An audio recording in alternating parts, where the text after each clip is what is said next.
That's killed it. We made the decision to play Thiago. But Klopp doesn't change the system. Since Muvak left, you don't want to change from the 4-3. What is going on, people? What is going on, man? Myself, G, inside, joined by my brother, Romz. Talk to me, dog. How you doing, man? Good? I'm good. Like I said last night on Saint Show, I can't guarantee I'll be good at 5 p.m, but I'm good, man. It's Saturday. I don't know if it's shining, the sun's out where you are, G, but in South London, the sun's out. It's that fresh. It's a bit cold, but that fresh Saturday morning. I'm feeling good, bro. What about you? Nah, bro. I'm looking outside now into the garden. I can see sunlight. As you said, it's a Saturday. It should be a good day today, football permitting, but it should be a good day today anyways, you know. I always say that, man. Like, if there's no football on, well, if Liverpool ain't playing, then it's going to be a calm day kind of thing. If Liverpool are playing, it's just going to be stress, man. Big up everyone inside. Everyone who's joined us today for today's preview, Liverpool versus Southampton. Obviously, Jerry's just a little bit, he's doing up Darwin Núñez today. You know what I mean? So he's just a little piece busy. Hopefully he'll be able to join us later on. But if not, obviously we wish him well. And hopefully he gets his win today. Just quickly, big up Ravi inside, gang business. You know what time it is. You know what it is. All right, let's get into it, man. Romz, chat to me, man. How you feeling for today's game, man? Like, what's it looking like for you? You know what it is, bro? Like, European, not even just European Cup competitions, we're fine in. You don't really have to stress. It's very unpredictable, more end to end. But in the league, we've been consistently inconsistent. So when you're asking me that question, I don't really know I don't know what Liverpool going to turn up, because if you're going to go off good omens, I think before Brighton, but the last 3 p.m. game we played was the 9-0 Bournemouth. So. Oh, yeah. 3 p.m. seems to kind of favor us, because you know how early morning kickoffs do for us, but I'm not the most optimistic, and this club's giving me PTSD because I went into the Forest and Leeds game predicting a win, and then look what happened. And it was always off the back of a Champions League win or a cup win, so where you should have confidence, but now I'm not making that same mistake. Hopefully I do the inverse and it works in our favor. Hopefully I predict a negative result and we actually get a good result. You see what I'm doing, people? You see what I'm doing? But yeah, like, they'll have new manager bounce. Klopp not being there. Pep Linders is going to take this by the scruff of his neck. You know he's like to be the main man anyway. But he's probably relishing this because we know eventually he'll want to become a manager. They've got Nathan Jones, I believe, as their new manager.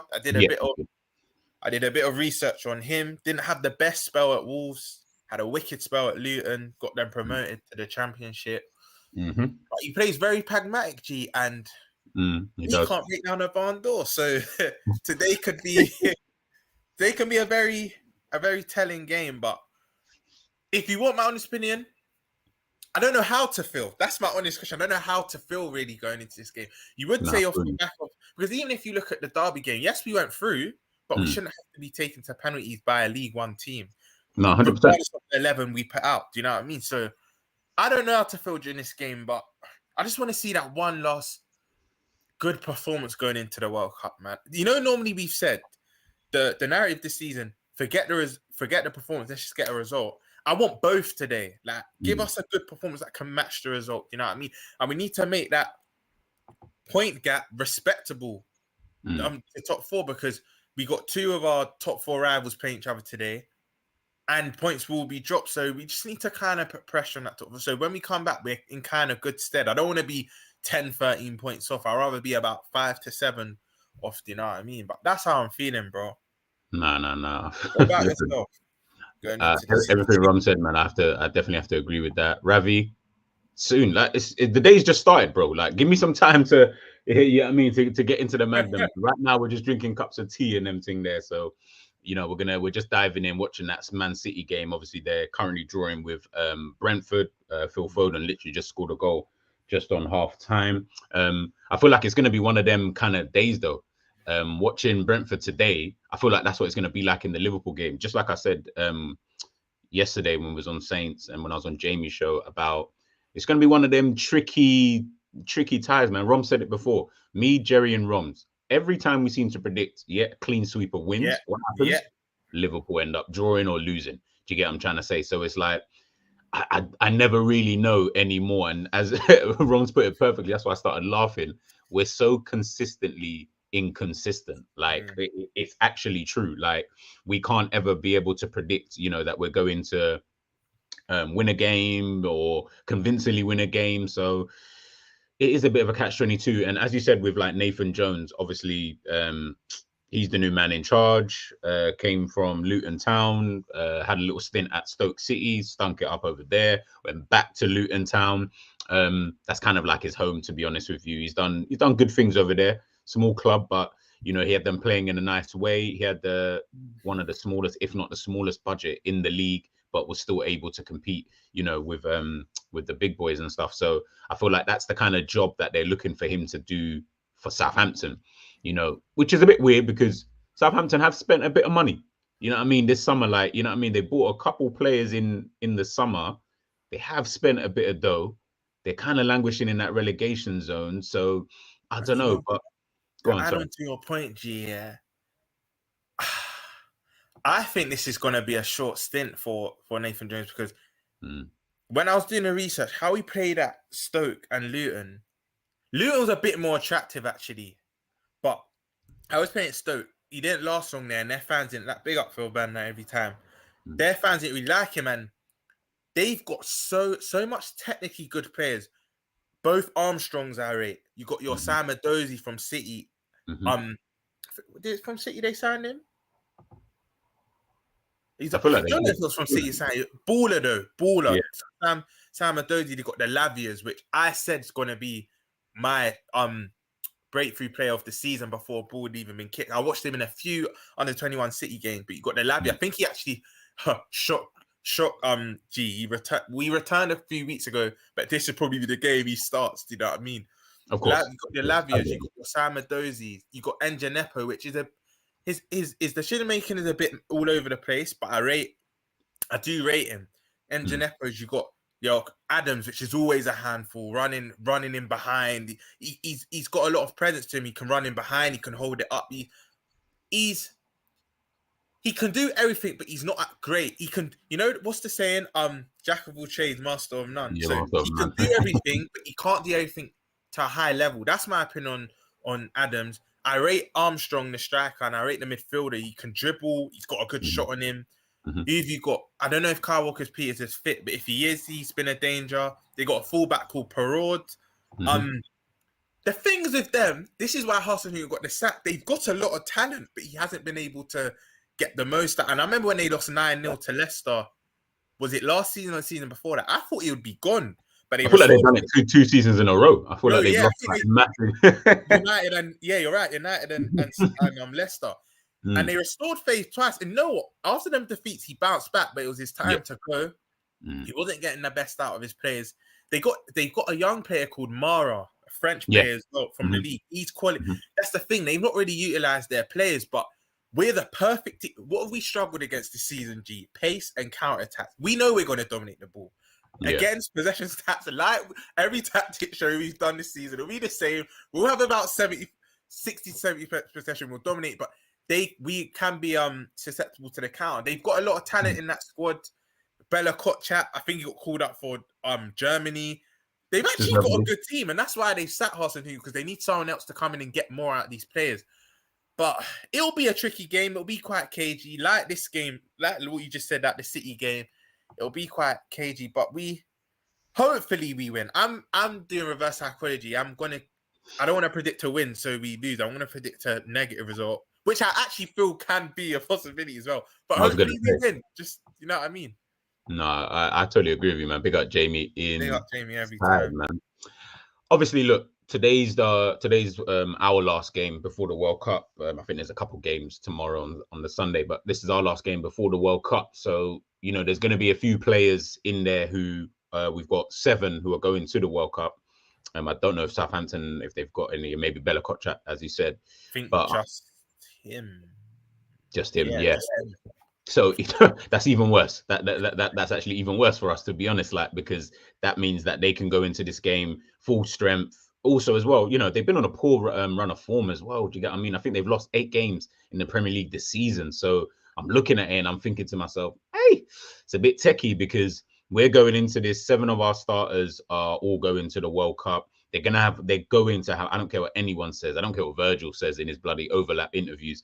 I know for a fact that he's got one eye already on, that World 100%. Cup as it is. Obviously, you touched on it, and I think it's a good segue. Jurgen Klopp, he's not here today. We've got our favorite guy in the dugout. Our guy, you know what I'm saying? Mr. Intensity, Mr. Football knowledge, Mr. Everybody loves him, everybody likes him, the players love him. If you read his book, that that's one of the things that have been said, in regards to Pep Yinders. He's taken charge once before against Chelsea, when Jurgen Klopp obviously had to take leave due to personal reasons. He got a 2-2 draw. I know when we were 2-0 up in that game, he was probably sitting there thinking, what, this manager thing is easy. Like 2-0 up against Chelsea away at the Bridge. Yeah. I'm cruising, bro. Because G, last night when he heard, if your friend or whatnot, or the main coach gets a touchdown ban, any other number 2 will be like, damn, all the pressure on me. But when Pep Lindis heard that news, he was like, yes, get in. Literally, he was rubbing his hand. He was like, this is my time to shine, man. But yeah, you're right. I remember that 2-2 game. We went 2-0 up early. I think Mane and Salah, innit? Yeah. It's like I look at him and I think to myself, look, I'm not saying that we're gonna see the Pep Yinders and we're gonna see everything that that he's spoken about and all the stuff that happens on the training pitch and stuff like that. It's probably still going to be Jurgen Klopp's squad selection, team, the way that we kind of want to play, even though Pep Yinders does have a major part, to play in that. One thing I wanted to touch on though, and obviously Glasgow, look, you said it here. Obviously, we've got this impending takeover. Yeah. Both Pep Yinders and Jurgen Klopp have spoken about, this takeover, what it might mean for us moving on in the future and blah, blah, blah. Obviously, Klopp came out yesterday and I'm trying to choose my words carefully. I don't want to upset anybody, any of the quote unquote top Reds. But obviously, he came out yesterday and he spoke about how he feels maybe we should take a few more risks. Let me put it that way. Maybe we should take a few more risks, obviously, in that transfer market, something that we've been speaking about for ages. How, his hands have been, quote unquote, tied, as some people have said, since he joined the football club. When you're looking at those comments, and I don't think I asked you yesterday, but when you read those comments from Klopp, what is your thinking? I posted out a video today in regards to like what I think and blah, blah, blah, but we'll get into that. What are you thinking when you hear Klopp speaking about the ownership, how he's not really been able to probably dibble and dabble as much as maybe he wanted to dibble and dabble kind of thing, even though he signed a contract extension under this, current regime and things like that. Like, where's your head at with that? My first phrase was "no shit, Sherlock." Like that was my first phrase, because it's like, gee, it just gross negligence. Like, you literally had to put your hand in the fire to see how much it would burn you. Like, now he's saying, yeah, the young player is very good. We've integrated them, but you do need to add quality to that. Me, you, and Jerry were saying this from summer. A lot of the other, a majority of, and let me not even say majority of our fan base. Let's say half of our fan base were also saying as well, because some Reds, Klopp's gospel to some Reds, you can't criticize him. He knows everything, whatnot. He even come out himself, he said he made a mistake. But it's all good you saying that now. Now we're in the position we are in, and because of the naivety in the summer, and people have this idea FSG didn't back him. Cool. Past summers, I get it. FSG are a problem. I think we know this, G. But this particular summer in isolation, got to share the blame, my guy, because you had funds, but you wanted to hold out for a player. And I know some fans will say, yeah, but that's what we normally do. And it's worked in our favor. But like you said, what we did when we were trying to get to where we are is not what you still do. When you're at the top, you have to move different. If you want different, you move different. Where we were waiting on players, oh, we can't get this one, so let's get that one. When we were trying to get into the top four and break into the top four, now we're there. Now we're there. You can't be having that, oh, I can't get Bellingham, so let me not try for other midfielders. And then you wait till deadline day to basically get a midfielder that's now injured. And I can't say not good enough because I rated him from his Barca and Juve days, but he's obviously wasn't up to speed and whatnot. But yeah, like he shot himself in the foot. So when I'm reading his quotes from yesterday, I'm not feeling sorry for him or anything. It's like me and Jerry've been saying this. The fan base have been saying this. We needed to add quality to stay at the top, and because it's been detrimental us not adding anyone into our main area in the midfield, we are where we are now. And he's basically stating the obvious, G. He's stating the obvious, G. But I'm not saying, when a lot of fans say about FSG are a problem, I get that. Most of I'd say the last 4 or 5 years, they've done good things, but when it comes to adding to our squad, they haven't given him the funds to support him. But this summer alone, I can't understand the fans that still think Klopp's not to blame. Do you know what I mean? He is to blame this summer. But them comments, G, I don't really think much of them. It's like you're just stating what we've been saying, pretty much. That's literally all it was. No, bro, like I have to echo the same thing I said in my video. Like, LFC Aaron's hit the nail on the head here. Not gambling is also gambling.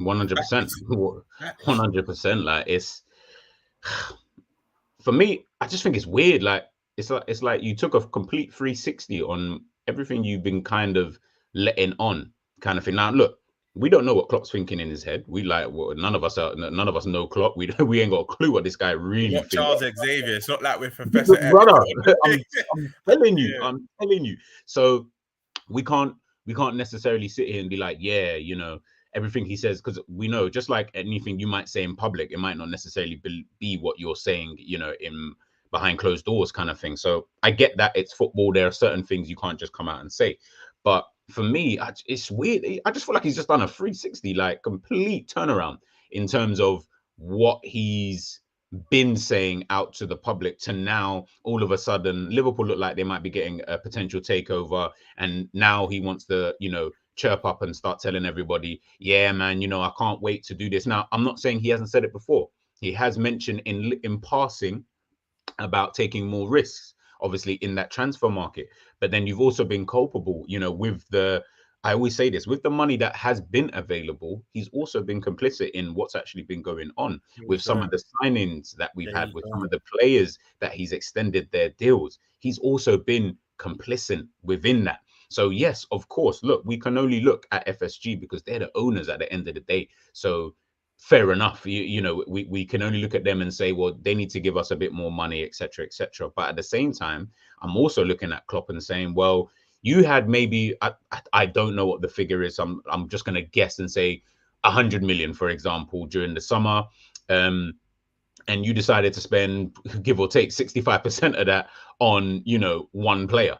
Do you get what I mean? So I don't really understand, because the one player that you bought wasn't a player of need. On top of that, you spent a lot of money on a player who isn't really at the top level. So I'm kind of confused as to why you would have done. I would understand if he had bought a 65 million pound finished article, so to speak, you know, someone who's basically at that level that we need to be able to move forward.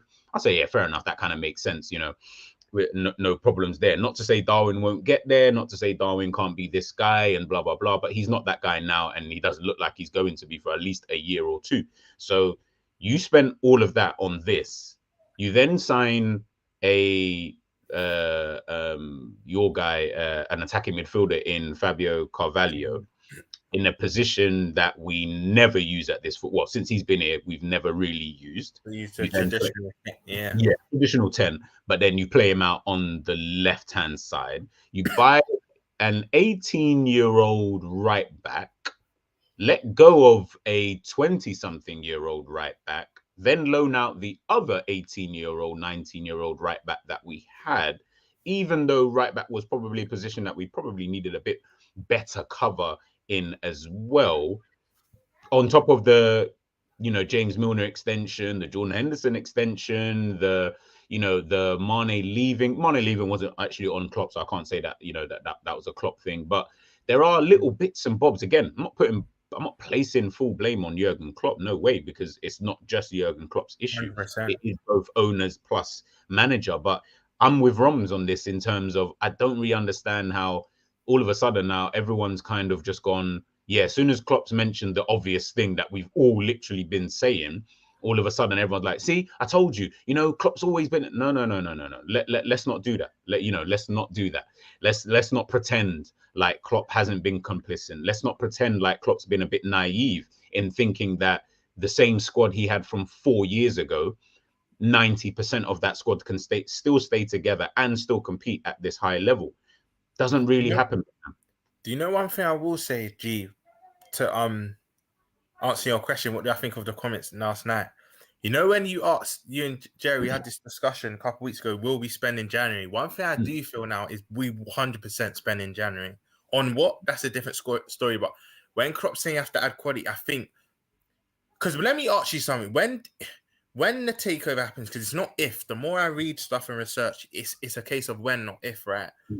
When do you think? Because these things, Premier League have to approve it. They have to do checks. They have to, you know what I mean? It's a long process. You've seen it with Chelsea, but when do you think it will happen? Because I can see it probably happening start of spring. Probably I'd say start of March times. Yeah. And I feel as FSG's parting gift, I actually do feel they'll give Klopp a sum of money to spend.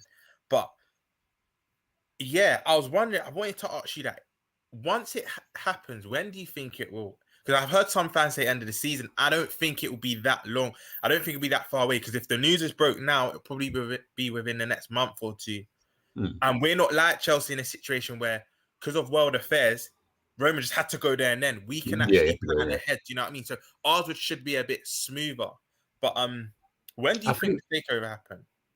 Well, we've got to remember with the Chelsea, just before that, Chelsea's one, the reason why Chelsea's would have been very, very quick. Very, very quick. But remember, Roman had to do all this thing with the government, and there were things with Roman that they had to pattern first before they could even. And remember, Roman because they owed him a sum of money, didn't it? It wasn't even. Yeah, it was. They owed him some of money, but it was also the fact. Remember, they were saying that if he does sell the club, he can't get that sum of money because they thought that he was going to use that money towards the war. So remember, there was that little bit of a battle, and he wasn't on that. He was like, nah, like, I want my money basically from this deal, and then obviously in the end, they had to, I think, transfer the money to some account or, some kind of dodgy stuff that they ended up doing. But that, other than if it wasn't a case of that would have been done very quickly. Chelsea had a lot of suitors at that time, a lot of people were looking to buy Chelsea Football Club. That was at about, I think they bought it in the end for like, 2 billion. So obviously Liverpool is double that price. So it is one of those things where you're thinking, how long could it potentially take? I don't really know, to be honest, man. I'm going to say maybe the key thing here is that we've got a World Cup coming up. I think that will help. This little break between now and when we come back to easier football, to negotiate because it's not like the club will have games and whatnot. Games and just like there's no focus on it now, so to speak. Unless you're a Liverpool fan, there's not really much focus on that, to be honest with you. So there's going to be that. All right, we can kind of go away, get the negotiations sorted potentially, and then maybe springtime. Maybe like honestly, I don't know because I don't know how long the Premier League are gonna take. I don't really know. There's been too much talk of who's front runners. I'm not even listening to any of that anymore because 1 minute it's this guy, 1 minute it's that guy, next minute it's this guy, next minute it's that consortium, next minute is this consortium or these people. That's why I'm chilling out on the initial buzz. I believe Monday. Yeah, Monday. It's gas. People changing names to dollars. Obviously, all of the jokes, but now I'm just a bit coy on it because it's like let's just as fans. Obviously, we're always going to react to that, but. I'm just going to wait and see now because you don't know these things. Honestly. Nah, you don't. Yeah, that is true. Big up. Yeah, of course. They wasn't concerned of how he would spend his money at all. They didn't want him profiting from England. It's kind of literally, if you were listening, it's kind of exactly what I was. Go up to another comment of, yeah, of course. I feel like we have to do this at least once a month. Big up, yeah, of course, by the way. Have you seen him here before? No, never. Big up, yeah. We love new subscribers. Big up yourself every time. But go to the point where he's at complicit in us winning every trophy available. Fucking hell, he said, Oh yeah, fucking yeah. hell, I can't see the wood from the cheese. Now, I feel like all of the subscribers that have been subscribed to the channel for long, you know me, G and Jerry have to do this at least once a month. Of course, Bro, man. we're We not love saying losing we're fam. not appreciative of what Klopp's done. No way we're not saying that. He brought us the first league title for 30 years. He has won it all at our club, and we love him for that. But yeah, of course, when you get to this level, it depends on your standards, to be fair, because if you're not someone that wants to keep winning or not, that's fine. Then Klopp is your ideal manager. But when you get to, you want to stay here. That's how you create a dynasty. I'm not saying even to win back-to-back Prems or back-to-back Champions League, but I want to be able to compete for them. Actually, that's the wrong word because we have been competing for them. But I want to be able to actually win them. Not nearly, man. Not we were 1 point off and getting to Champions League final, not winning them. I want to actually continue to win. So what I'm trying to say to you is, yes, Klopp, it's like Jerry used an analogy. Because we went for so long for not having something, the minute we've got it, we should now rest. Like, oh no, because he gave us that. We can't criticize him. We want to be kept to a certain level. Do you know what I mean? So we're not saying we're not appreciative of what Klopp's done. Of course we are. He's the best manager. I know I said Benitez as a joke a couple of weeks ago, but he's the best manager in my time. Of course, he's giving me my best days as a Liverpool fan. But just the way, not just him, but the club's been moving. It's not been how, let's say, we would like, and it's not a sustainable way to keep us at the top. That's all, bro. But we're not saying that at all. But we want to stay there. We want to stay at the top.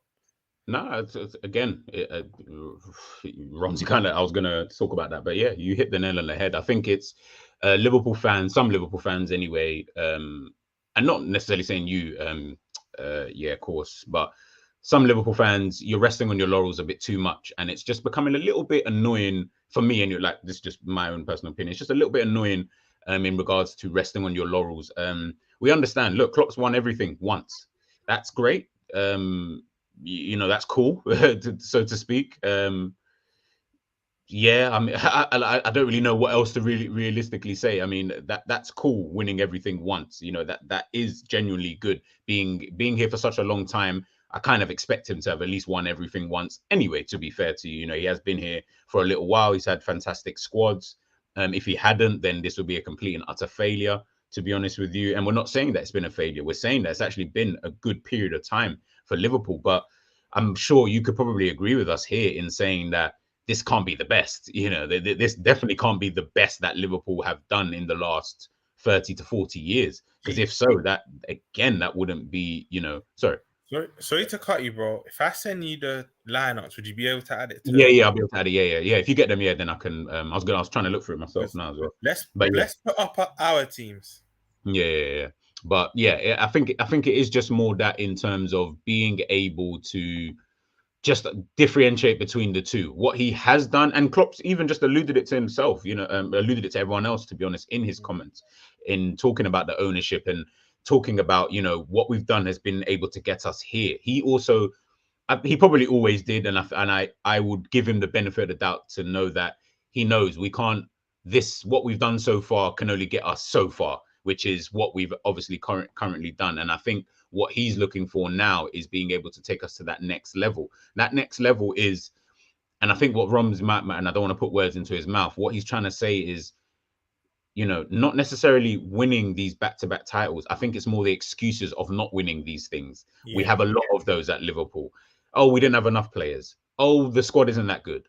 Oh, we picked up injuries. You know, there just seems to be a list of excuse after excuse after excuse after excuse. So I'm just sitting here thinking, bloody hell, you know, how many excuses can one club make for just not winning something? You know, the Champions League final, all of a sudden it was, yeah, send it to me. You sent it.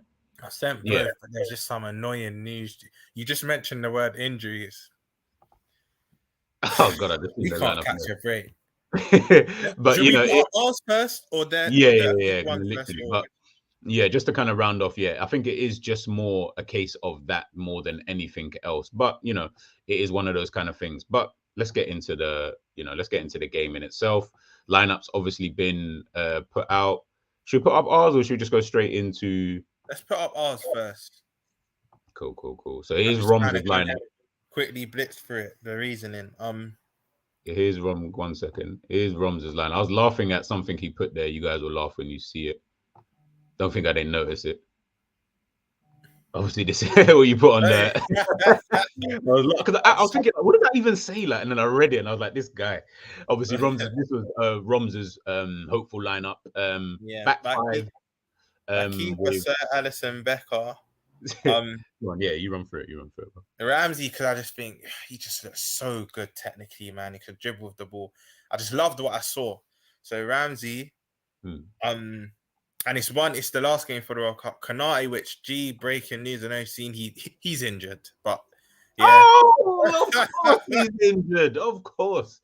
So I mean, VVD, because again, I don't think VVD's gonna try his hardest because obviously his head's been in Qatar, but I just still would want him there. I wouldn't really trust a Gomez or a Nat Phillips.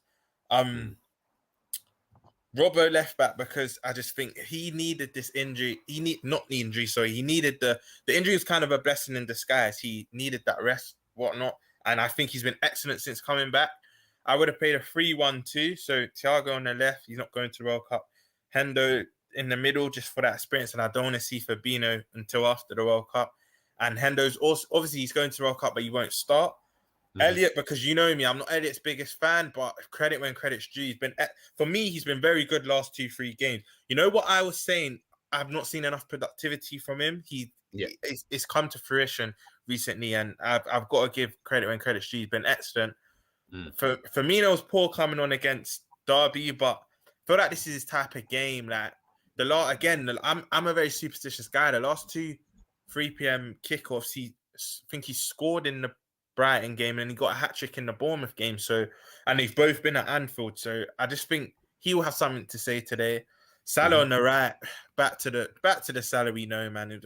He didn't create. I was even looking at his numbers, I'm not really a numbers guy, but for us thinking he hasn't had the best of season, his numbers are still there. And that's what elite world-class footballers do. They will still put up numbers and they'll be game changers. You saw what he did against Tottenham, won that game single-handedly. And the boy Nunes, man, say what you want to say about him. He's a nuisance. He's unpredictable. The opposition can't set up for him. And I just think him and Salah up top together complement each other. But that was my starting 11. Nah, I like it. This was mine. This is what I wanted us to go with. Kind of really more or less similar. Only difference was obviously Trent for Ramsey. I liked what Ramsey did. Could easily play him, to be fair, in a game like today, to be fair to you. But I probably would have just gone with Trent just for the first half and then see how we can, potentially get the victory done in that first half. And then with second half, 5 substitutes, you can bring someone like him on. I've gone with that 4-3-1-2 because we played that against Spurs. And I felt like, okay, cool. In that first half, that was a formation that kind of worked. And I feel like it works with the players that we've got currently. Midfield, Thiago, Hendo, Elliot. I don't want to see Fabinho on the pitch for too much longer. To be honest with you, I think that guy needs a rest. And then I've gone with Carvalho. Obviously, Nunes, Salah up top. I've gone with Carvalho. Reason being, I keep saying it, play the flipping guy in his position. I am so tired of playing him off that left. I'm tired. Like, why did you sign him if you're not going to play him in his position? We might as well have not. I would have preferred, as great as I think he is, or going to be, sorry, don't sign him. Please don't sign players that you're just going to shoehorn in another position. You don't sign a right back and say, let me put him right midfield. Yeah, exactly. It doesn't really make any sense. Like, you're going to sign the guy to play their position. I put him in that false kind of 9/attacking midfield because I felt that Nunes and Salah, they played as wide strikers, in my opinion. If you look at the heat maps of Darwin Nunes as well, it was a lot quite on that left-hand side, but then obviously coming in. And I feel like for Salah and Nunes, they work together because Nunes does the doggy kind of work. Salah's the finisher. So Nunes is always giving the ball. And then Nunes is still good enough to still get off those snapshots that we need. Carvalho is better playing behind a striker.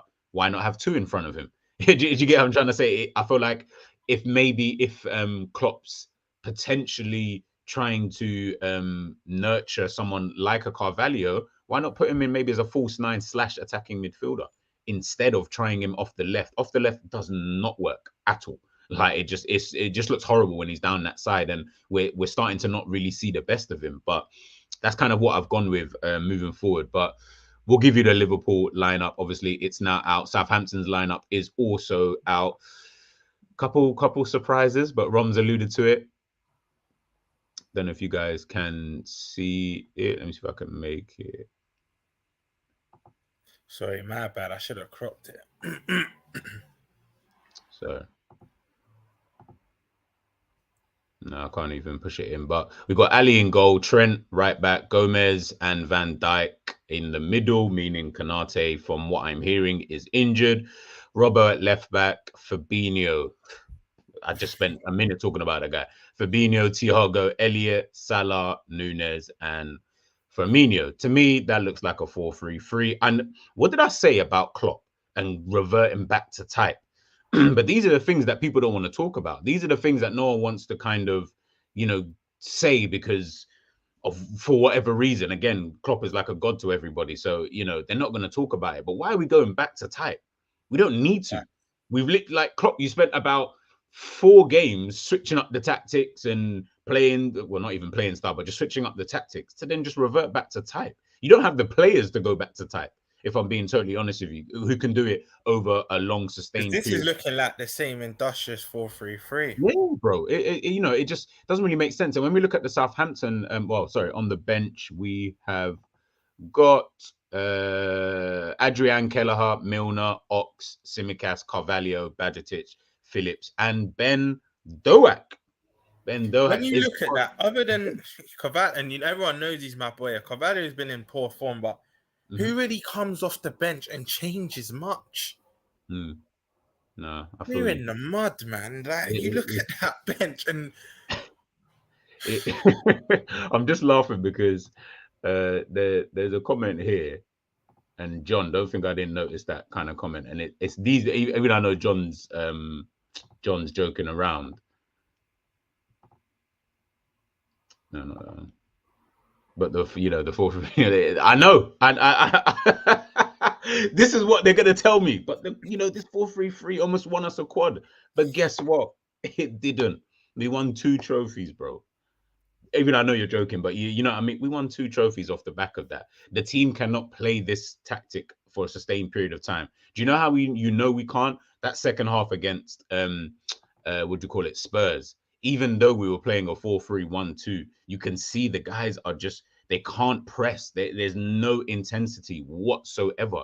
So it's like, why not, persist with something else so that the team are in a better shape, potentially moving forward. We tried the diamond and got figured out. So does that then mean, Zane, big up Zane, by the way, does that then mean that we go back? Does that mean we just go back? So as soon as something, breaks down, oh, let me just go back to what I know. Because if I go back to what I know, what happens when that doesn't work? It's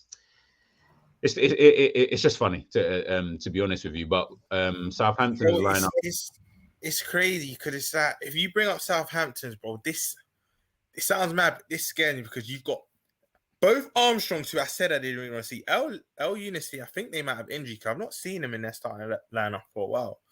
But Adams again, Jack of all trades, master of none, but he can still hold it up. He still runs in behind. He can be a nuisance. But for me, Lavia and Ward-Prowse, you got Lavia. He's gonna be a future world-class player. He's got everything. That boy has everything. And then you got Ward-Prowse, which I know I said a few things that I've tweeted about him this week, and God really, it doesn't come back to home. I was gonna say. He is a great dead ball specialist. We know this, and he can still hurt you, especially if we give him time and space on the ball. But for me, it's the back 4. Perraud's been in wicked form. He scored a wicked goal last week against Newcastle. Salisu, I think, is cold. Bella Kotchak, they're both going well. Kalatakar. Bazunu, their keeper's been a bit of a bozo.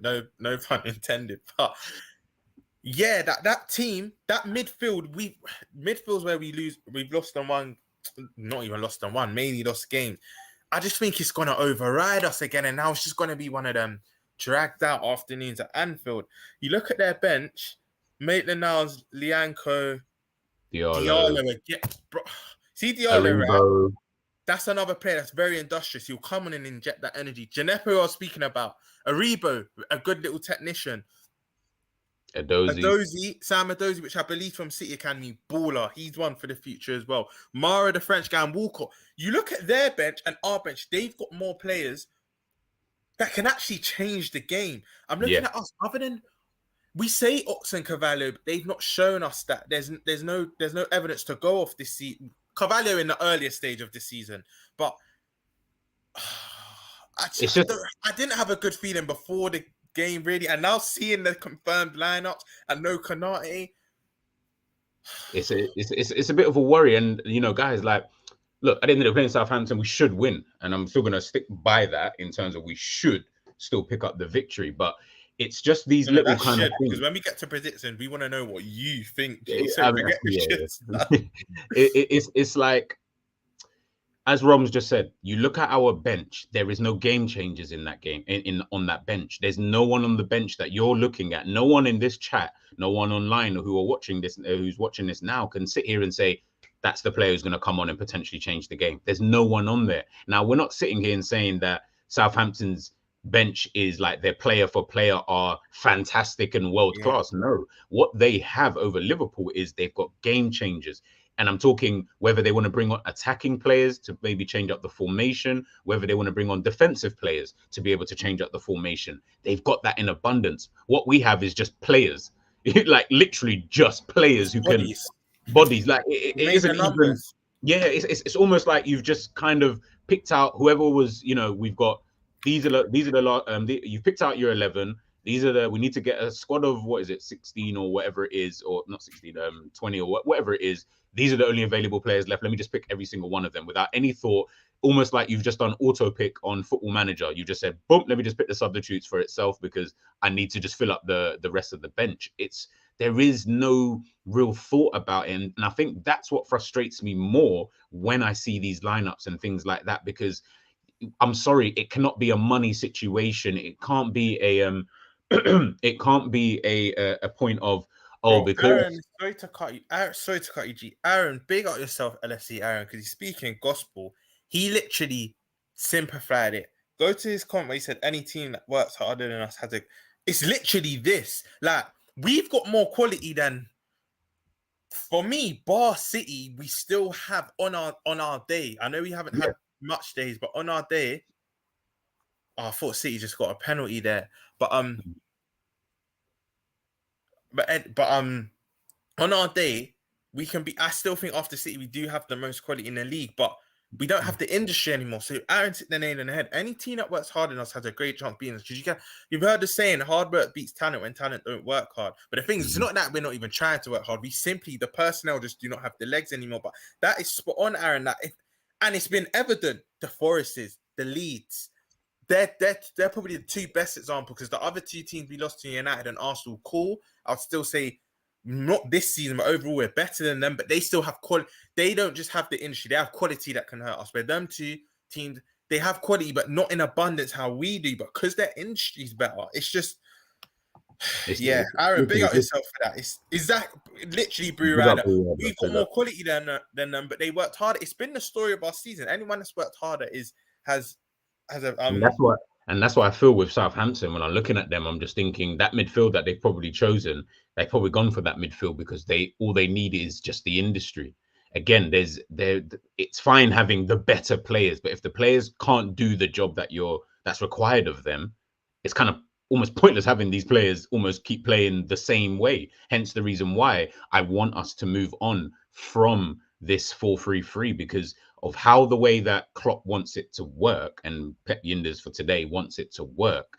It doesn't work at all. It literally hasn't worked all season. And to be honest, it hasn't worked all of 2022, to be honest with you. Like, you've just seen the massive decline from the beginning of the year. And then now we're seeing it in abundance because of injuries and, everything that's kind of gone on. I'm almost just sitting there thinking, do Liverpool only have a plan A and zero plan Bs? So we've just got to make the plan B is effectively plan A times 2.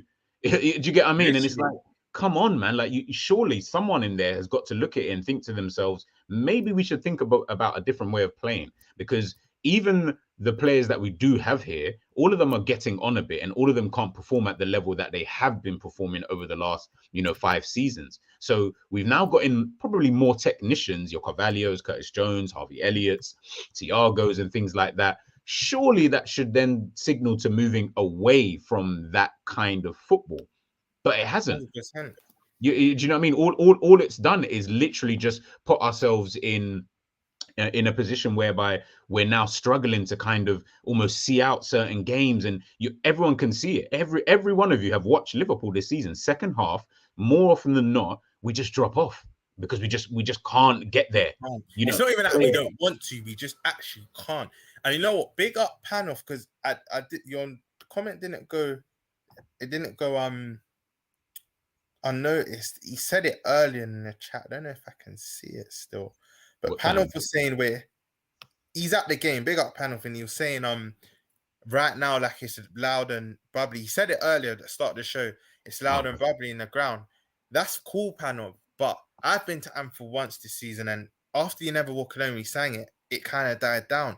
But it's 3 p.m. I don't know if the sun's out there. You know better than us, but we need to carry that on during the game, because you know what, G? Forget the technical aspects and what happens on the field.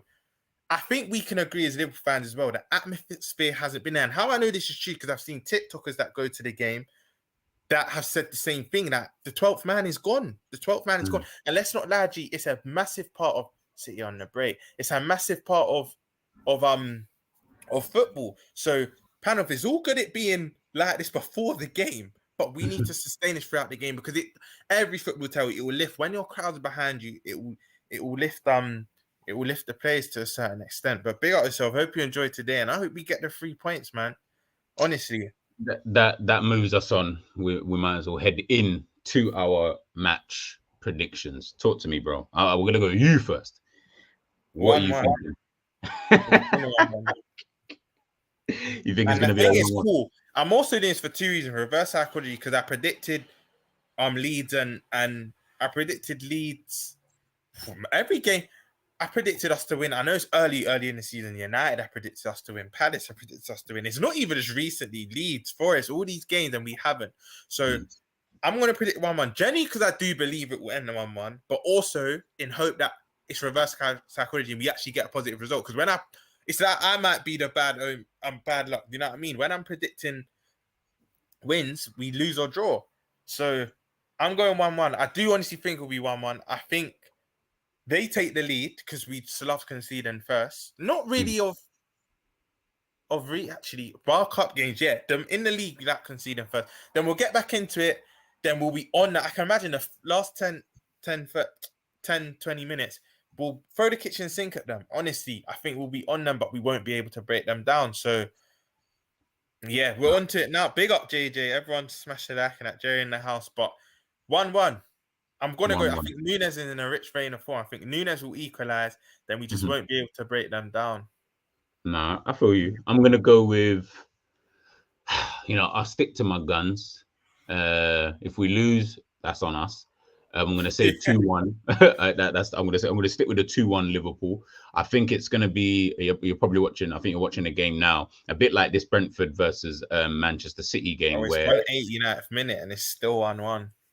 Where so you know what I mean, like I think I'm looking at that kind of game, and I think that's the kind of performance that Southampton are going to try and put in, against Liverpool today. I think it's not going to be. It might be. We don't know. None of us are psychic, but I just don't see it being an easy ride today. I think at home we almost play within ourselves a little bit as well for some weird reason. If it's a small team, it just seems like at home there's not much atmosphere, that from what I can tell, and from people who have been to the games and things like that. As Romz said, he's obviously been there this season. So it just doesn't feel like it's going to be one of those games. But again, that might completely flip. We might go out there, slap them 5-0.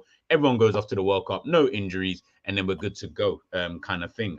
Guys, let us know in the comments. Tony just had a 1-on-1. He could have won it. 10 minutes added time.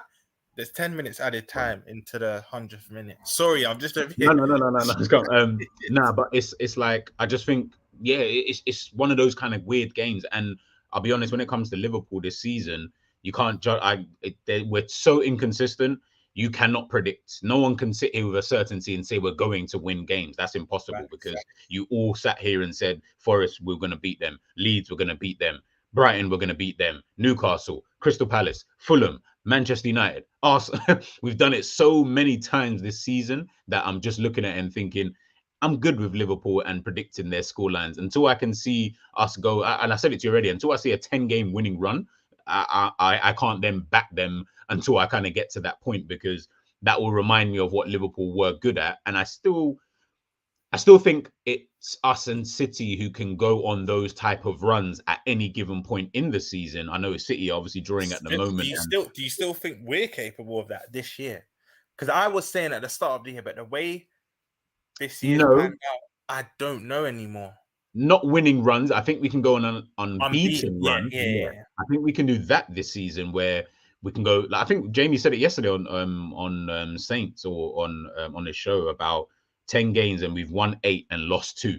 You know what I mean? Obviously, the 2 being Nottingham Forest and Leeds. So I'm sitting there thinking, all right, so we can actually go on some form of runs, but there's going to be a few weird higgy kind of results. But again, look, January is going to be very, very important. It's the last game prior to the World Cup break, so the lads really do need to step it up today. Southampton are going to be a tricky team. So yeah, man, I think it's going to be one of those ones, man. It's going to be one of those ones. But let's obviously leave it there for today.